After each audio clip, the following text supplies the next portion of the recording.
Hai Sobat Olah Bola, welcome back di Ngolah Bola bareng gue Rizky Melia.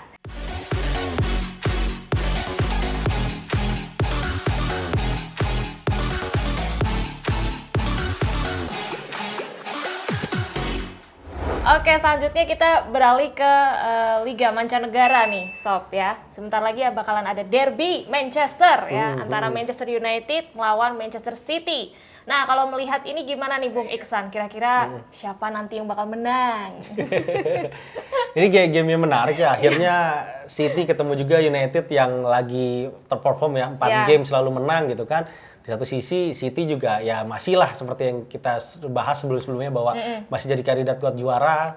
Sampai game ke-7 belum terkalahkan gitu kan. Masih sekarang ada urutan kedua yang menempel ketat Arsenal yang ada di puncak. Ini game yang bakal seru, akan kita lihat. Kalau saya melihat sih pertandingan ini Ten Hag akan seperti taktiknya seperti 2 game ketika melawan Liverpool dan Arsenal ya. Meskipun mereka main di kandang akan lebih banyak nunggu.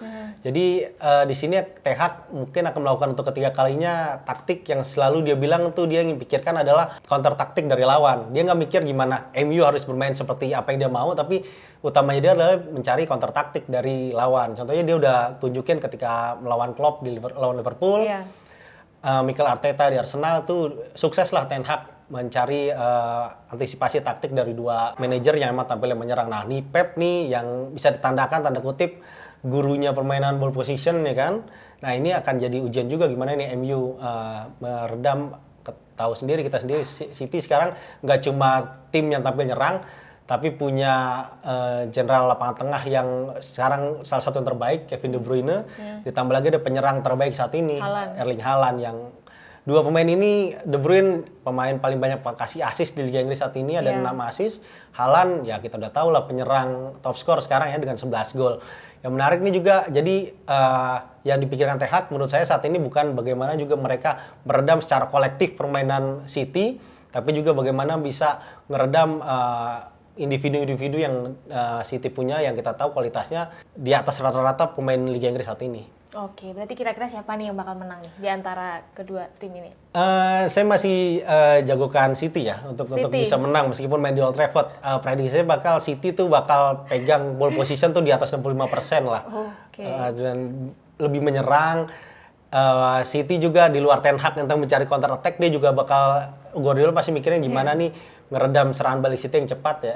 United yang cepat terutama dari Christian Eriksen yang selama ini jadi poros utama permainan City dari transisi bertahan ke menyerang. Yang Eriksen tahu bagaimana cara menghukum Arsenal, dia juga buktikan juga dia bisa menghukum Liverpool dengan permainan kolektifnya dia dengan Bruno Fernandes. Jadi game seru, tapi masih saya pikir City masih bisa lebih di atas. Padahal Eriksen awalnya sempat diragukan ya oleh fans MU sendiri ya, karena usia dia yang sudah 30 tahun, tapi sekarang bisa membuktikan.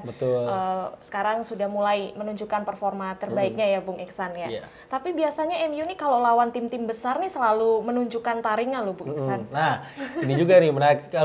Kalau kita lihat emang MU punya punya mentalitas lah dia ya. Apalagi ini main di Old Trafford ya kan. Udah lama banget mereka beberapa musim terakhir selalu gagal menang lah lawan City di kandang. Nah, ini sebenarnya ada momentum sebenarnya ini. Di sisi lain, tapi saya menariknya juga di sini. MU tuh seharusnya bisa memanfaatkan satu kelemahan City. City tuh punya kelemahan di musim ini tuh mereka kebobolan melewat set piece. Ada 3 gol berdasarkan set piece di musim ini. 2 gol diciptakan Crystal Palace, ya kan? 1 gol lagi diciptakan oleh Newcastle lewat tendangan bebas Kieran Trippier. Nah, masalahnya nih MU belum bisa golin lewat set piece di musim ini di Liga Inggris. Nah, ini yang harus dibenahi. Karena kalau kita lihat sekarang ya, seandainya Ten Hag tetap dengan gaya dia pemain cepat, Ronaldo ditaruh di bangku cadangan, ya kita bisa tahu lah siapa pemain MU yang bisa duel udara gitu untuk terima set piece gitu kan. Anthony, ya kita tahu juga kan nggak terlalu ini. Jadon Sancho atau Marcus Rashford juga nggak terlalu oke lah. Mungkin kalau seandainya Rafael Varane main itu bisa jadi opsi. Tapi Varane kita tahu kemarin habis Liga Nasional itu kan, Nation League itu dia habis sempat cedera ringan kan. Nggak main di game kedua Prancis. Nah, ini yang akan harus jadi PR utama MU, gimana memanfaatkan detail-detail kesalahan yang biasa dilakukan oleh pemain City. Itu akan jadi kunci di permainan nanti.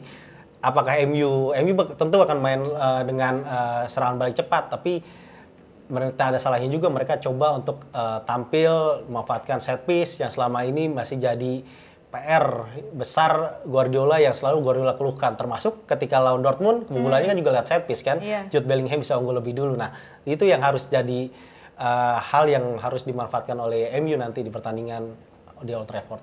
Oh, berarti Bung Iksan lebih setuju kalau Ronaldo dicadangin nih? Untuk permainan secara kolektif, Ronaldo cadangin lah sekarang. Kita lihat Portugal di 2 game National League kemarin, dia kurang efektif sih ya, meskipun sempat kasih 1 assist kan. Tapi ya usia nggak bisa bohong lah ya.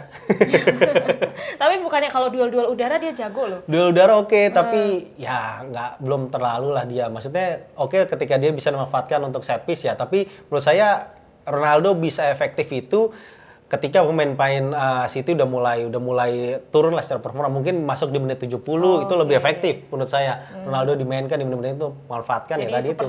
Set piece itu betul. Liga Indonesia nih, Bung Iksan ya. Sebentar lagi bakalan ada El Clasico-nya Indonesia nih antara Persib versus Persija. Nah, bagaimana nih menurut Bung Iksan kira-kira siapa yang bakal menang nanti? Kalau menang sebenarnya relatif seimbang nih tim ya.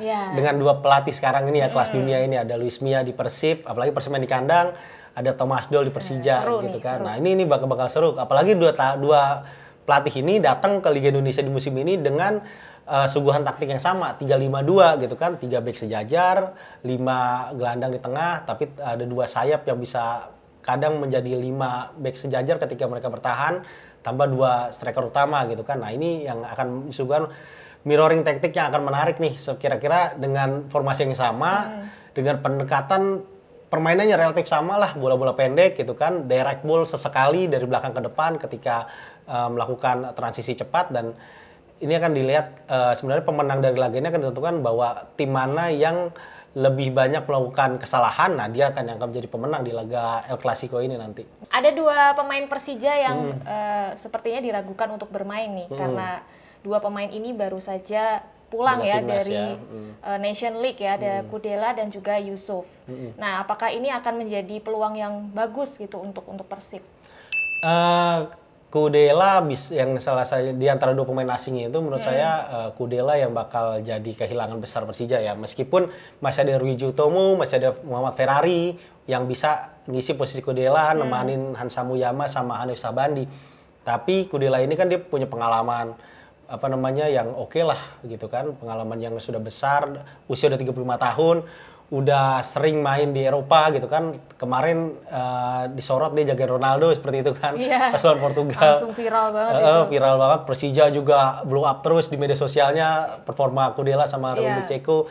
Nah tapi di sisi lain secara kualitas mungkin, secara kecepatan Ryuji sama Ferrari mungkin bisa lebih bagus, tapi pengalaman untuk pemain belakang itu nggak bisa dibohongi. Kita tahu Kudela selama ini dia jadi jenderal lini belakangnya Persija, kepemimpinannya, visinya untuk baca permainan lawan gitu kan, penempatan posisi dan juga terutama umpan-umpan jarak jauhnya juga itu jadi nilai plus Kudela yang bakal dirindukan Persija gitu kan. Kalau untuk Yusuf saya kira nggak terlalu masalah. Yusuf agak telat masuk di musim ini, tapi di 3 game awal Persija ketika Yusuf belum main, Persija relatif bisa main bagus dengan Kremenchik dan juga Behrens bakal, dengan ada yang nggak ada Yusuf berarti Behrens akan lebih main sebagai second striker menemani Kremenchik gitu kan. Penggantinya di depan masih banyak, masih ada pemain. Jadi Persija bisa Thomas Doll bisa mainin pemain-pemain sayapnya yang selama ini lebih banyak main jadi super sub, mungkin kayak Ricky Cawor, atau bisa juga perannya Rico yang lebih banyak efektif, lebih maju ke depan, atau juga Firza Andika. Jadi banyak alternatif taktik yang bisa diberikan Doll dengan tanpa adanya Yusuf, karena ada Behrens, ada Kremenchik di lini depan udah cukup Persija sebenarnya untuk tampil bisa melawan Persib dan tetap mengimbangi lini depan Persib yang diisi Ciro Alves sama David da Silva. Oke, berarti prediksinya siapa yang menang? Persija atau Persib? Dengan performa 4 game selalu menang, sekarang main di kandang, saya masih rasa Persib masih bisa unggul lah. Dan beberapa pertandingan terakhir main di kandang dalam laga El Clasico Indonesia ini, Persib bisa menang di kandang sendiri. Jadi masih Persib lah. Persib. untuk bisa unggul kali ini. Wah, ini bakalan banyak sekali pertandingan-pertandingan seru ya, Sob ya. Ada Persija Persib, Derby Manchester gitu. Oke, kita tunggu aja kira-kira siapakah yang akan menang. Apakah prediksi Bung Iksan benar? Kita lihat aja ya.